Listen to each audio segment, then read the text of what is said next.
Friends, 'big boss' హౌస్‌లో ఏం జరుగుతుంది అని కనుక చూసినట్టయితే, అసలు ఈ నామినేషన్స్ ఏదో 2 వారాల ముందు పెట్టుండుంటే లెక్కలన్నీ తారుమారయ్యుండేవి.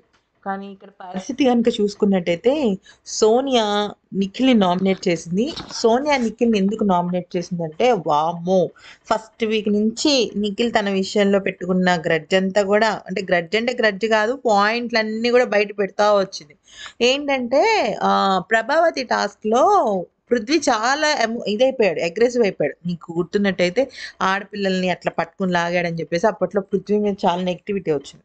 అయితే ఆ సమయంలో సోనియా యష్మి, ప్రేరణ, అభయ్, ఆదిత్య, నబీల్ వీళ్ళందరూ ఒక గ్రూప్ గదా! వీళ్ళందరూ ఒక గ్రూపు. ఎవరు? నిఖిల్, పృథ్వీ, సోనియా వీళ్ళందరూ ఒక గ్రూపు. అయితే యష్మి ఆహ్, ఎగ్స్ పట్టుకుంటే ఎళ్లి తీసుకురా ఎళ్ళు అని జెప్పేసి యష్మి మీదకి పృథ్వీని పంపించింది. సోనియా. అది అది అందరం చూసాం. మనందరం చూసాం. అయితే తను అప్పుడు యష్మి ఒక మాట అంది. తను రావచ్చు కదా! మగపిల్లల్ని పంపిస్తుంది నా మీదకి అని చెప్పేసి కూడా అనింది. అయితే ఆ విషయంలో అభయ్ ఏమన్నాడంటే సోనియా గురించి, "రేయ్! ఎందుకు పృథ్వీని రెచ్చగొడుతుంది" అని చెప్పేసి అంటే, అప్పుడు నిఖిల్ ఏమన్నాడంటే, "అవునురా! నాకు అదే అనిపించింది. తను ఆపకుండుంటే బావుండేదేమో అనిపించింది" అన్నాడు. ఓకే.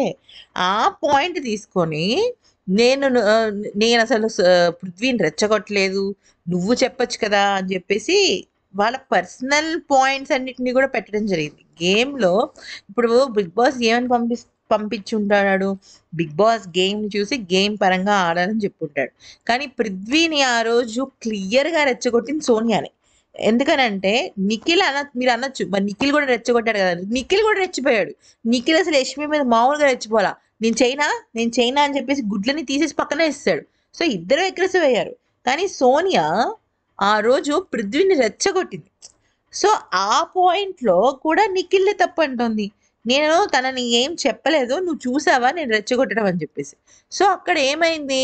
అప్పుడు పృథ్వీ నిఖిల్ వైపుకే వచ్చాడు. ఏమన్నాడంటే తను నాకు చెప్పాడు. కానీ ఆ టాస్క్‌లో చెప్పాడా ఏం లేదు. అగ్రెసివ్ తగ్గించుకోమని చెప్పాడు. కానీ మీరు నాకు అగ్రెసివ్‌గా ఆడని చెప్పలేదు అన్నాడు పృథ్వీ. కానీ ఆ రోజు ఏమందంటే యష్మి దగ్గర గుడ్లు తీసుకొచ్చేయి అని చెప్పేసి చెప్పింది. సో, అది జరిగింది. సో, దీనివల్ల ఏమైంది అంటే పృథ్వీకి, నిఖిల్‌కి, నిఖిల్‌కి ప్రేరణకి, నిఖిల్‌కి యష్మికి, యష్మికి పృథ్వీకి అందరికి మధ్య భేదాభిప్రాయాలొచ్చేసాయి. ఒక్క సోనియా పెట్టిన చిచ్చు వల్ల. But anyways it's quite common nominations ప్రక్రియ అంతే.